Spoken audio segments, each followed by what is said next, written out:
ભગવાન રામચંદ્રજીએ રાવણનો સંહાર કરી લંકા ઉપર વિજય મેળવ્યો અને તેની ગાદી વિભીષણને સોંપી હતી. ત્યારે વિભીષણે ભગવાન રામચંદ્રજીને વિજયના ઉત્સવ રૂપે લંકામાં પધારી લંકાના રાજ્યખાનામાંથી જોઈએ તેટલી સંપત્તિ ઈચ્છા મુજબ લેવા જણાવ્યું હતું. તેના જવાબમાં ત્યારે ભગવાને કહ્યું હતું, લંકાની સંપત્તિ ઉપર પ્રજાનો અધિકાર છે, પ્રજાના હિત માટે એનો ઉપયોગ કરવાનો છે, માટે એની લૂંટ ન થઈ શકે.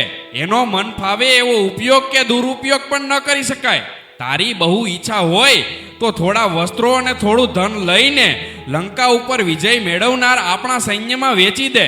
બાકી મારે એ સંપત્તિ ભંડારમાંથી કશું જોઈતું નથી. ના એક ફૂટી બદામ કે કોડી પણ નહીં. હું એને સ્પર્શ પણ નહીં કરું. મારે માટે એ પરધન છે, એ મને નહીં લલચાવી શકે. આવો હતો રામ રાજ્યનો આદર્શ. સાહેબ, આવો હતો રામ રાજ્યનો આદર્શ. જય શ્રી રામ.